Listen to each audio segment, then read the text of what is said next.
안녕하십니까, 이표더입니다.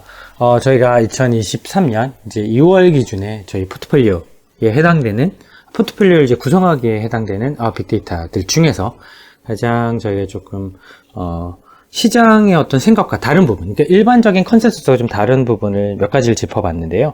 일단 경제적인 측면에서는 제가 제일 중요하게 보고 있는 리딩 인디케이터, 그러니까 선행 지표에 해당되는 것들이 좀 재밌는 변화가 있었고요.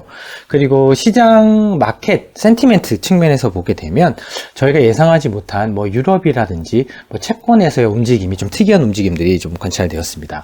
그리고 자산 가격 측면에서는 사실 가장 중요한 부분이 그동안 움직였던 것과 지금 최근의 가격의 움직임에 가장 큰 영향이 되는 요소가 뭐냐. 근데 그것들을 저희가 개별개별로 다 알아볼 수 없으니까 개별적으로 이제 그 기업들의 가장 중요한 인사이더, 그러니까 내부자라고 할 수 있는 경영진이나 최대 주주들의 움직임을 포인트로 해서 좀 정리를 해봤습니다. 그러니까 이런 것들을 요약해서 실질적으로 저희가 생각하고 있는 부분은 이제 프로핏 리세션, 그러니까 저희가 알고 있는 기업이익의 불황, 그러니까 지금은 이제 이코노믹 리세션에 관련된 얘기가 주로 대부분인데요. 이런 부분에 대한 아이디어를 기초로 해서 포트폴리오를 어떻게 구성하면 좋겠다, 어떤 자산을 좀 사면 좋겠다, 어떤 자산을 좀 줄이면 좋겠다, 이런 식으로 포트폴리오의 어떤 방향성 자체에 대한 고민을 공유 드리도록 하겠습니다.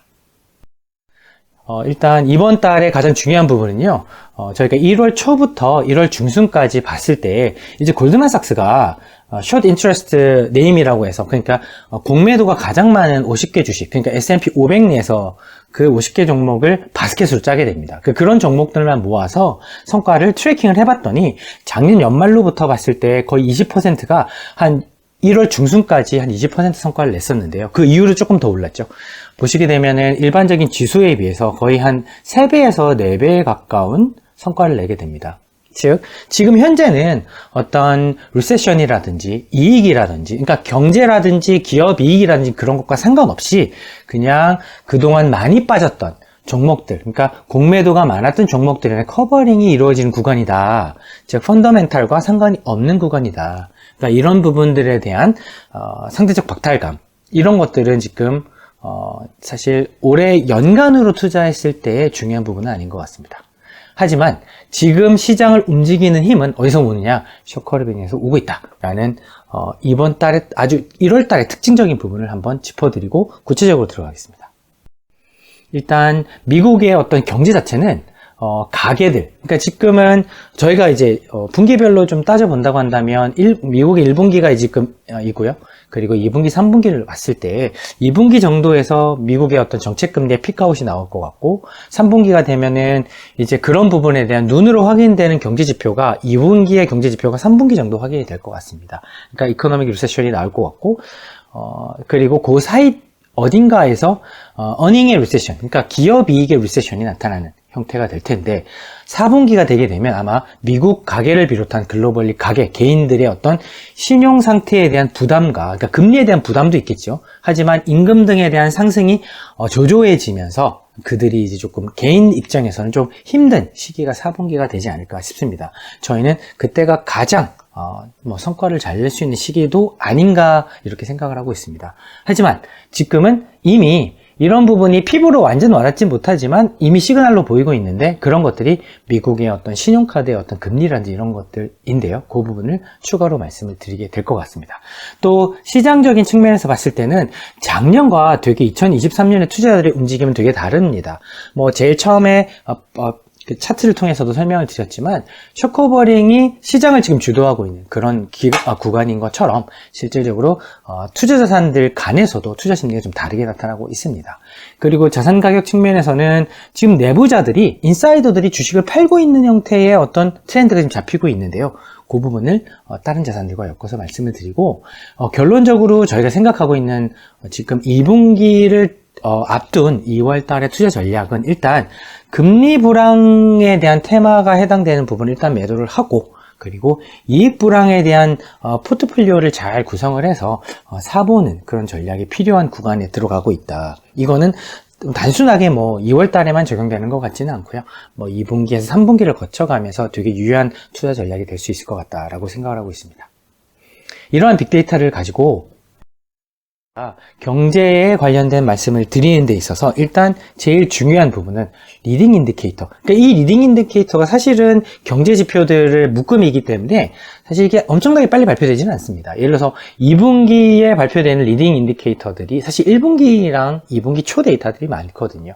그러니까 그러다 보니까 아무래도 뭐 모건 스탠리라든지 골드만이라든지 이런 이제 글로벌 IB 하우스들이 이런 리딩 인디케이터를 또 조금 더 빨리 접근해 보고자 발표하는 것들이 있는데요. 그런 부분을 중심으로 해서 설명을 드리겠습니다.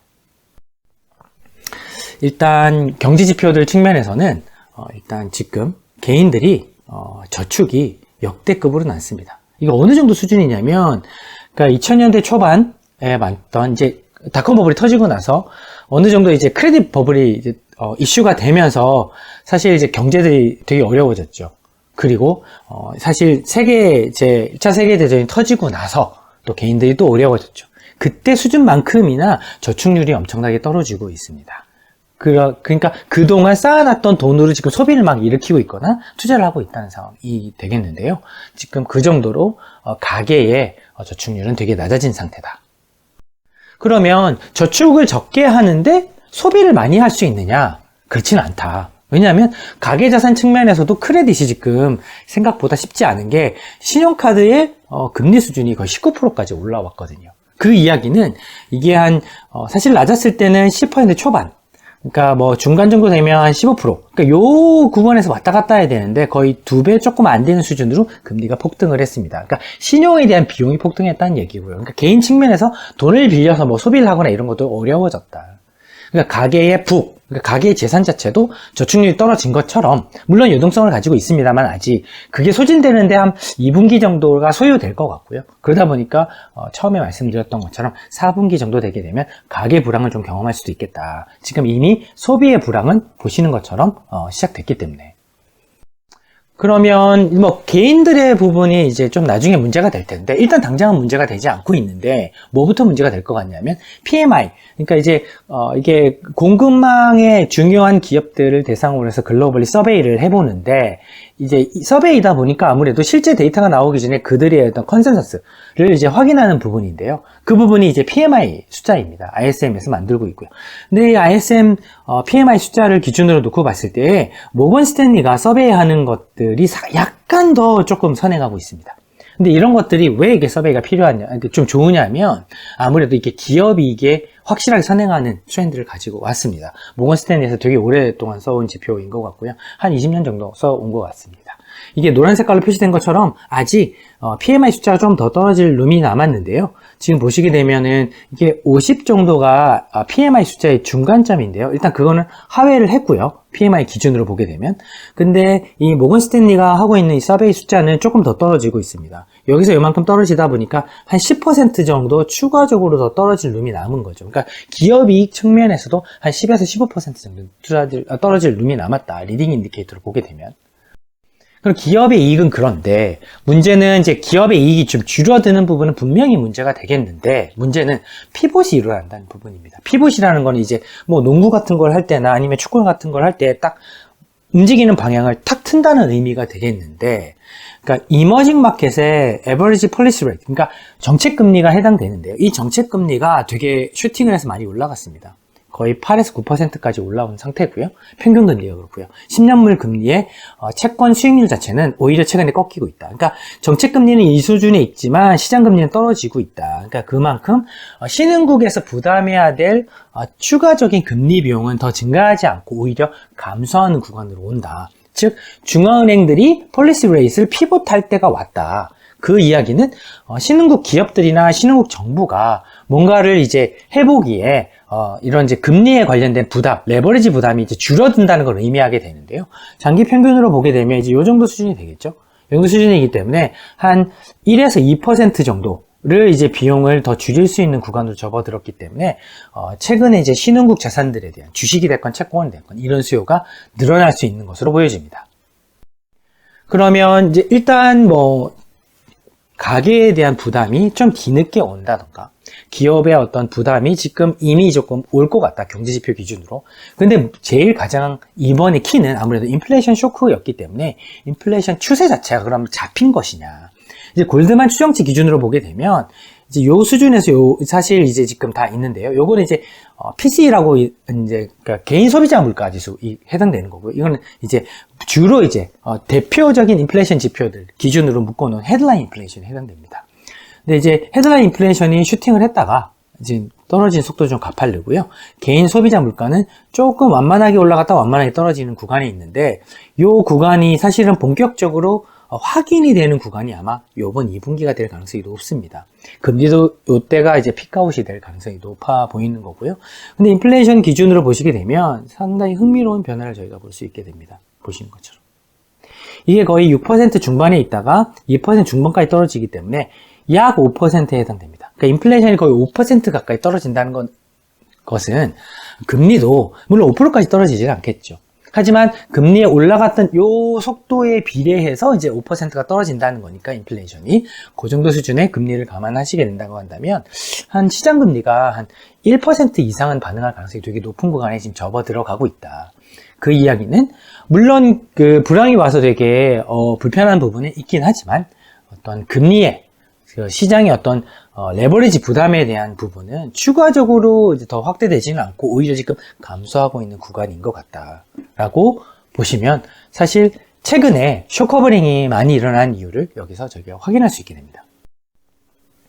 그러면 뭐 기업의 이익도 좀 불리하고 그리고 뭐 시장의 어떤 방향도 이게 정말 좋은 방향이냐에 대한 의문점이 있는데요. 생각해 보시게 된다고 한다면 뭐 한 2달 전만 하더라도 국내에 있는 뭐 애널리스트들이 상당히 그런 많은 얘기를 했었는데 뭐 이코노미스트라고 부르는 분들이 그런 얘기를 많이 했죠. 유럽이 큰일 났다. 유럽이 망가질 것 같다. 유럽에 대한 자산을 팔아야 된다. 사실은 그 전에 국내에 있는 판매사들이 유럽에 관련된 자산들이 좀 가격이 미국에 비해 좀 싸다고 좀 많이 팔았었는데요. 오히려 성과가 좀 부진했고 그러다 보니까 이런 판매사들 입장에서는 되게 곤혹스러운 입장에 들어갔었는데 작년 오히려 연말 돼서는 오히려 이제 좀 늦었지만 팔아야 된다라는 이야기가 많았었습니다. 하지만 실질적으로 저희가 포트폴리오 구성하는 데 있어서는 저희가 이게 이코노믹 서프라이즈 인덱스, 그러니까 예상한 경제 지표 대비해서 잘 나오는 경우 그런 횟수가 유럽이 훨씬 더 많아지고 있고요. 미국은 오히려 줄어들고 있습니다. 즉, 이 분기점을 기준으로 2022년 3분기, 4분기를 기점으로 해서 저희는 실질적으로 유럽 자산을 좀 늘렸습니다. 그리고 오히려 미국 자산을 줄였고요. 그러다 보니까 포트폴리오 측면에서도 한번 보시면 확인하실 수 있겠지만 유럽의 경기는 예상한 것보다는 나쁘지 않고 미국은 예상한 것보다 좋지는 않은 이제 그런 국면으로 와서 분명히 투자의 기회가 그 전까지 우리가 막상 미국은 무조건 좋아 이런 것들이랑 달라졌다라는 것을 경제지표 기준으로도 확인하실 수 있게 됐습니다. 그러면 이런 투자자들이 최근에 되게 특이하게 예상치 못하게 아주 공격적으로 나서게 됐는데요. 그런 부분에 있어서 투자의 어떤 센티멘트를 기준으로 한번 킥오프를 해보겠습니다. 투자의 센티멘트는 보시게 되면 약 한 50 정도가 저희가 알고 있는 중립적인 위치에 있는데요. 물론 경기 지표가 나빠지고 불황이 올 것 같다고 생각해서 작년에 50을 상회하던 투자 심리 지표가 꼬꾸라졌습니다.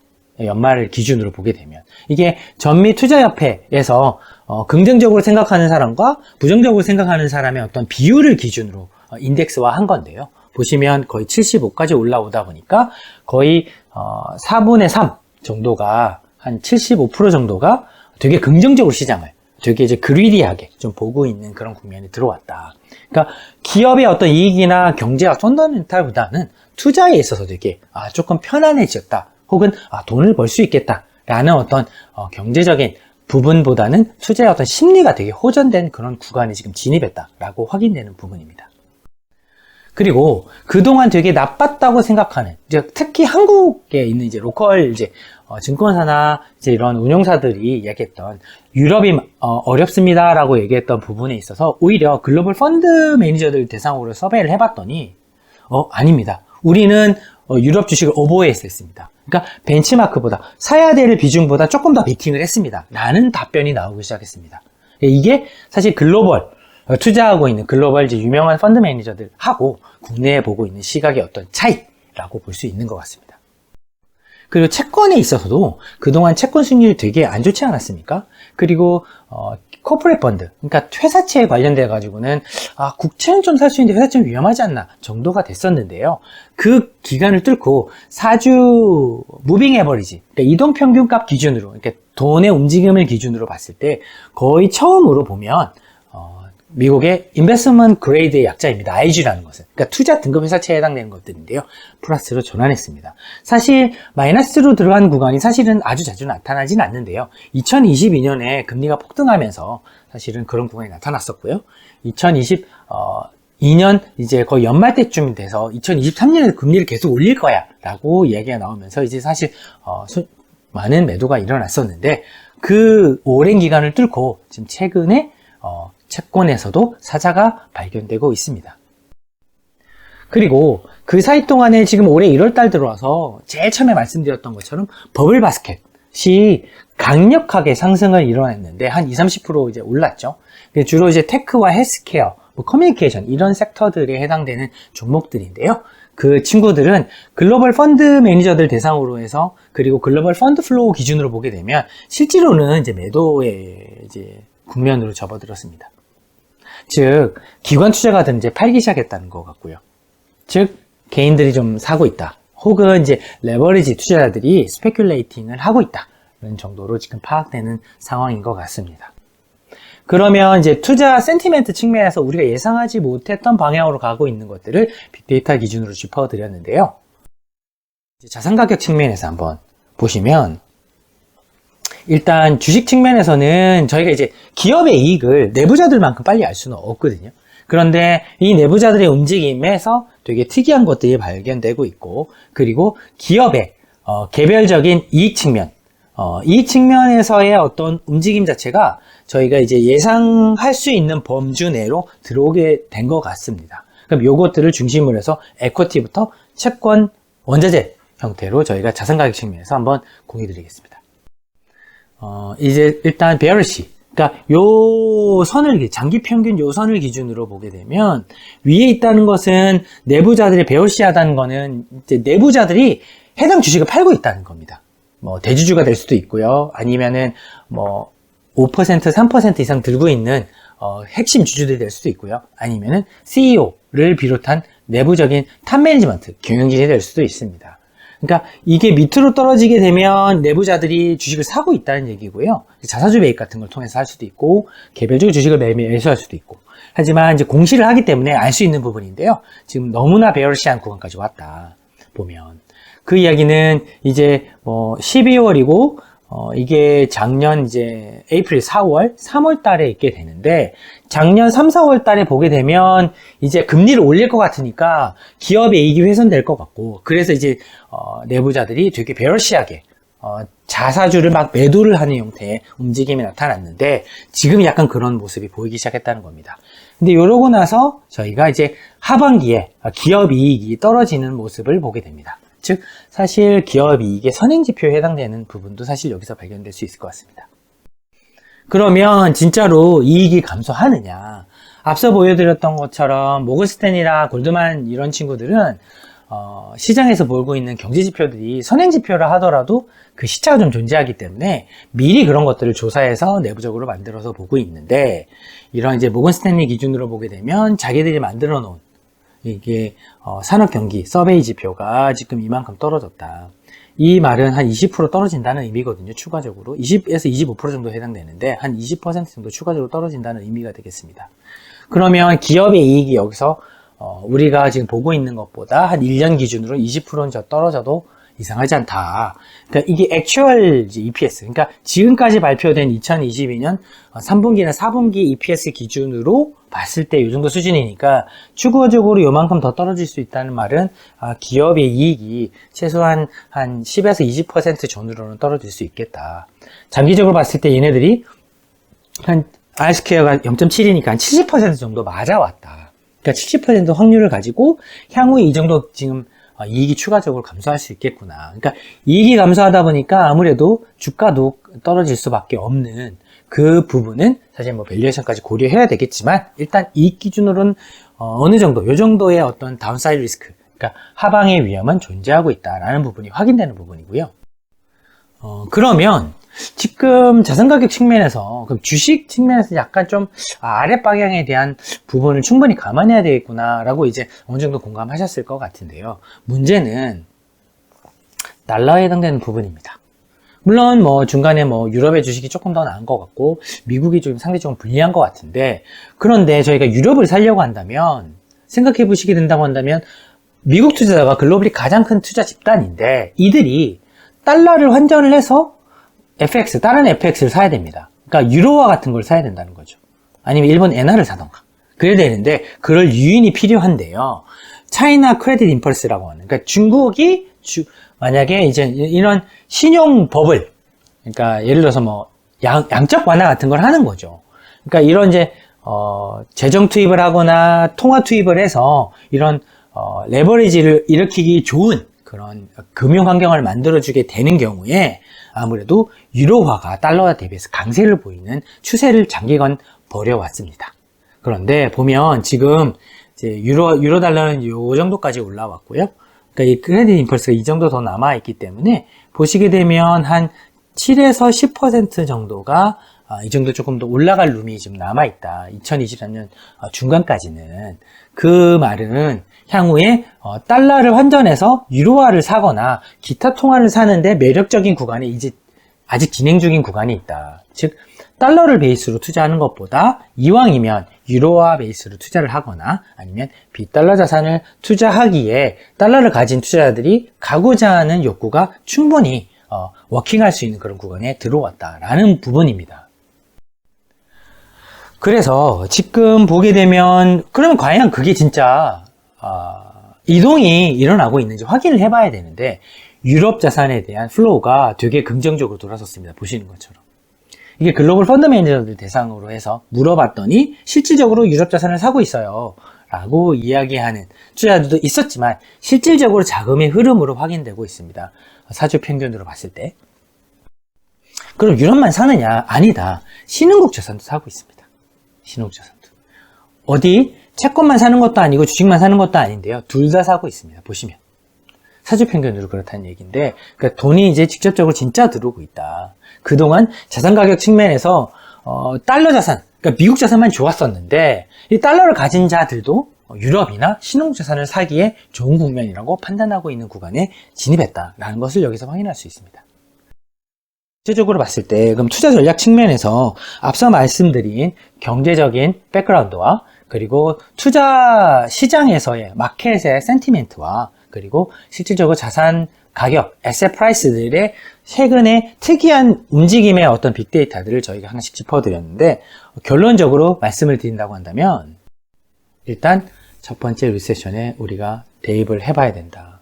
이게 미국의 FRB 중에서 이제 지역마다 중앙은행 하나 있지 않습니까? 뭐 뉴욕 연준이 있고요, 클레브랜드 연준이 있고요, 뭐 세인트루이스 연준이 있고 이렇게 되는데 이 클레브랜드 연준에서 이제 일종의 이제 포캐스트, 그러니까 장단기 금리 차를 활용한 리세션의 확률을 조사한 건데요. 보시면 이제 이게 닷컴 버블 터졌을 때나 아니면은 코로나가 터졌을 때 그리고 리만 사태가 터졌을 때처럼 이런 형태로 올라가게 되면 이렇게 음영이 나타나게 됩니다. 이게 리세션 구간이거든요.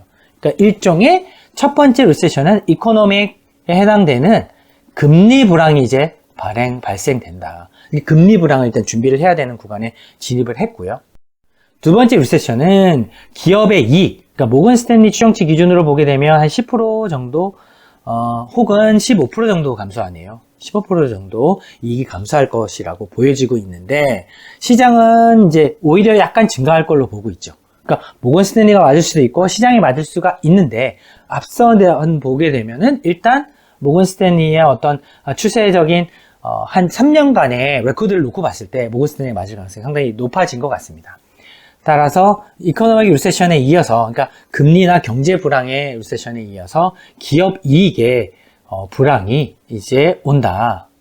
이런 부분을 이제 염두에 두고 본다고 한다면 결론적으로 주식을 조금 사는 거는 충분히 가격조정이 일어나면 사면 좋겠고, 그리고 금리 불황이 일어나서 금리가 픽아웃하게 되면 채권 정도를 사도 되겠구나 정도를 저희가 여기서 확인할 수 있는데, 그러면 문제는 여태까지 아주 오랜 기간 동안에 금리가 계속 떨어지면서 시장에서 채권을 사면 무조건 돈을 일정 부분 벌었고 주식을 사면 돈을 더 많이 버는 구간이 있어서 사실 채권과 주식이 같은 방향으로 움직였었습니다. 그러니까 상관관계가 코릴레이션이 다 플러스 영역에 있었다는 거죠. 근데 이거는 저희가 상식적으로 맞지 않지 않습니까? 그런데 드디어 뉴노멀이다가 뉴노멀, 즉 이제 노멀 형태가 되었습니다. 즉 채권과 주식 가격이 반대로 가는 형태를 최근 들어와서 저희가 확인할 수 있게 되는데, 정상적인 구간으로 돌아간 것 같습니다. 즉 주식과 채권의 가격의 움직임이 이제 반대로 가는, 그러니까 주식이 좋으면 채권이 좀 나쁘고 채권이 좋으면 주식이 나쁜, 이제 그런 것들이 이제 확인되기 시작했습니다. 아무래도 이제 금리를 픽아웃하게 되고 채권이 좀 좋아지는 구간에 나오게 되면 주식이 아무래도 좀 불리한 그런 모습을 저희가 확인할 수 있게 될 텐데, 그런 부분이 이미 조금 확인되고 있다라는 것을 이미 1월 달에 들어와서 확인되기 시작했습니다. 그래서 그러면 주식을 투자할 때, 그리고 지역을 투자할 때 어떻게 해야 되느냐, 진짜로 피봇이 나타날 수 있겠다. 어떤 피봇이냐면 XUS, 그러니까 미국을 제외한 나머지 국가들의 All Country World Index 기준으로 보게 되면 글로벌 주식시장에서의 XUS, 미국을 제외한 부분에 대한 투자 비중이 꾸준히 떨어지다가 이제 올라오게 될 것 같다. 그러니까 돈의 움직임이 XUS 기준으로 반등이 일어나게 될 것 같다. 그러니까 저희의 돈도 아무래도 투자 비중을 이쪽으로 옮겨놔야 되는, 피봇을 해야 되는 그런 시기에 초입에 온 것 같다는 것이 여기서 지금 확인되고 있고요. 그리고 문제는 그럼 미국 자산을 투자하는 것 중에서 나쁜 것만 있느냐? 아니다. 지금 보게 되면 7%가 넘던 미국 30년물 모기지 금리가 1% 정도 떨어졌습니다. 1% 정도 떨어지게 되면 30년 동안 이자를 내야 되는 측면에서 본다고 한다면 30년 동안 1% 싸지는 건 엄청난 큰 이득인 거죠. 왜냐하면 1년에 1%만 해도 30년 합치면 30%가 되니까요. 그렇기 때문에 이런 주택시장에서의 상당히 꽤 긍정적인 시그널이라고 볼 수 있는 부분이 보여지고 있고요. 작년에는 실제 미국 이제 모기지뿐만 아니라 미국 리츠 자체가 25에서 한 30-40% 정도 손실이 났었습니다. 하지만 이렇게 이제 금리가 금리 부담이 되는 부분이 떨어지게 되면 아무래도 미국의 부동산 시장도 추가적으로 악화되진 않고 오히려 약간 조금 개선될 수 있는 부분, 이런 부분들이 이제 발견될 수 있을 것 같은데, 만약에 시간이 되신다고 한다면 우드 목재에 해당되는 가격이 어떻게 움직이는지 보시게 된다고 한다면 미국 주택시장의 어떤 움직임을 조금 캐치하실 수 있게 됩니다. 아무래도 저희는 시멘트 위주로 아파트 같은 걸 많이 짓는데 그들은 목재주택이 꽤 많고 목재를 또 외부에서 또 수입하는 경우도 많거든요. 그러다 보니까 목재 가격이 아무래도 조금 훨씬 더 민감도가 높고 주택의 어떤 경기 측면에서 리딩 인디케이터 역할을 하고 있습니다. 요약을 하자면 전체적으로 봤을 때에 지금 너무 단기적으로 움직인 공매도 바스켓에 해당되는 부분을 저희가 추격 매수하는 것보다는 일단 금리의 어떤 불황이 시작되면서 어떤 채권의 움직임 자체가 좀 자유로워지는 것을 보고, 그리고 그런 부분 때문에 이익이 어느 정도 충분히 하향 추정됐을 때, 그러니까 주식을 샀을 때도 마음이 편할 수 있는 구간이 좀 접어들었을 때 주식을 사는 것이 좋을 것 같고요. 그러면 그런 부분이 어느 정도 일정 부분 반영됐을 때 그러면 어떤 지역이나 어떤 부분을 사는 게 좋으냐 를 놓고 봤을 때는 아무래도 어떤 미국보다는 XUS 자산들 중에서 좋은 것들을 찾아보는 게 좋겠다. 그것들이 오히려 초과 성과를 내줄 수도 있겠다. 미국보다. 물론 이제 미국을 사는 것도 마음 편한 투자 전략이긴 합니다만은 분명히 초과 성과 측면에서는 그런 부분에 대해서 고민을 해보는 것이 사실 연간으로 봤을 때 훨씬 좋은 전략이 될 수도 있을 것 같고요. 그럼 미국이 무조건 나쁘기만 하냐? 아니다. 이런 모기지 사례에서 보시는 것처럼 금리 불황을 사면 된다. 금리가 불황이 영향을 주는 것부터 검토를 해서 그런 부분을 사고, 그리고 이런 부분이 시장에 충분히 반영이 됐을 때에 이익 불황 자체가 주가에 반영이 된 것을 확인하고 주식을 사면 훨씬 더 좋은 성과를 연간으로 봤을 때 저희가 경험할 수 있겠다라는 부분을 말씀드릴 수 있을 것 같습니다. 오늘 말씀드린 이런 빅데이터들 중에서 만약에 조금 방향성이 바뀌거나 아니면 그런 부분 중에서 뭔가 조금 되게 특이한 변화, 그러니까 저희가 지금 보고 있는 변화에 추가적으로 한 변화라든지 아니면 지금을 조금 더 강화시키는 유의 힌트가 저희가 또 캐치된다고 한다면 그 부분도 따로 프레젠테이션을 제작해서 공유해 드리도록 하겠습니다. 감사합니다.